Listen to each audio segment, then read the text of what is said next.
और ये फैमिली एक ऐसा इंस्टीट्यूशन है जो सबका केयर करता है। बूढ़े होते हैं, विधवा होती हैं, विकलांग होते हैं, लेकिन पेंशन की राशि इतनी कम है कि वो माने समझिए कि वो एकदम नगण्य है।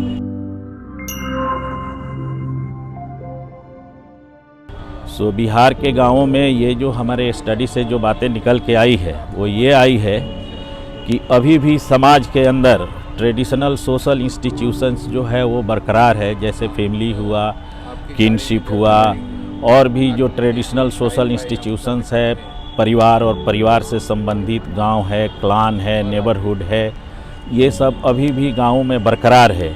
और ये बूढ़े लोगों के खिदमत के लिए, उनके सेवा के लिए, उनके केयर के लिए बहुत ही इम्पोर्टेंट इंस्टीट्यूशन है। जबकि ये जो समाज में जो बदलाव आ रहे हैं, जो परिस्थितियाँ बदल रही है, जो रैपिड अर्बनाइजेशन हो रहा है, माइग्रेशन हो रहा है, इससे जो है ये समाज पे असर पड़ रहा है, लेकिन उस तरह से उतना असर नहीं पड़ा है भारतीय समाज में जितना कि वेस्टर्न कंट्री में पड़ा है। वेस्टर्न कंट्री में जो है फैमिली बिल्कुल डिसइंटीग्रेट हो गया है, वहाँ इंडिविजुअलिज्म बढ़ गया है, लेकिन अपने देश में जो है अभी भी फैमिली बरकरार है। और ये फैमिली एक ऐसा इंस्टीट्यूशन है जो सबका केयर करता है। बूढ़े होते हैं, विधवा होती हैं, विकलांग होते हैं, बीमार होते हैं, बेरोजगार होते हैं, उन सबका जो है परिवार के अंदर जो है काम चल जाता है, देख रेख हो जाता है। यही जो है मूल बात निकल के आई है। चुनौती तो यही है कि ये बदलते हुए समाज, बदलते हुए परिवार को कैसे रोका जाए।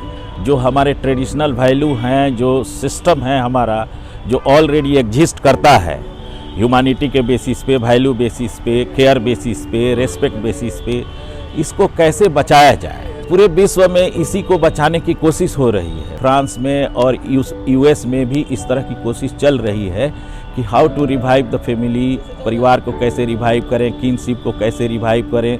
और इसके पीछे उनका वो भी मोटो है कि सरकार जो इनके केयर पे जो खर्च करती है, इनके मेडिकल पे, इनके हेल्थ पे, इनके ओल्ड एज में जो केयर पे, वो जो बजट है, अगर ये परिवार इसको करने लगे तो वो बजट जो है सरकार बचा सकती है। जैसे भारत के अंदर में जो है कि अभी 1% सिर्फ बूढ़े जो है ओल्ड एज होम में जाते हैं, बाकी 99% जो है अपने परिवार और अपने समाज में ही रहते हैं। सोशल सिक्योरिटी जो है अपने देश में है ही नहीं। जो ऑर्गेनाइज सेक्टर में जो सर्विस में हैं वो रिटायर होते हैं तो उनको कुछ बेनिफिट मिलता है।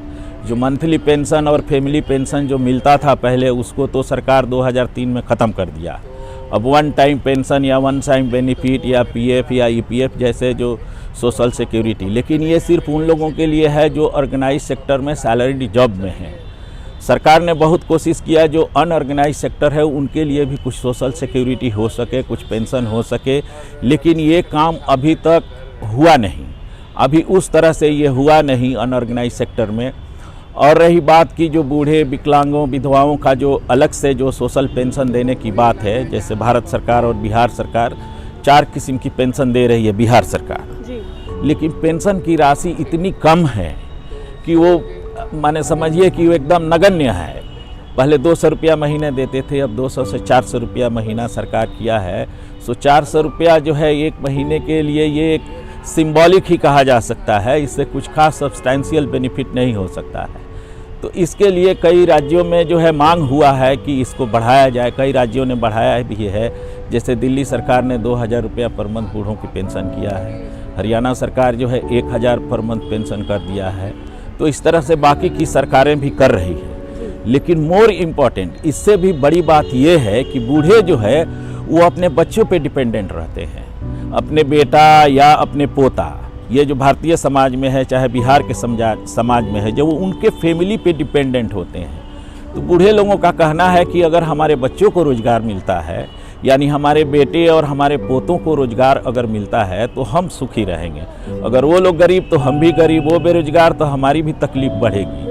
तो ये सारे चीज़ों को एक इंटीग्रेटेड फैमिली और समाज के पर्सपेक्टिव में सोशल सिक्योरिटी भी देखा जाए।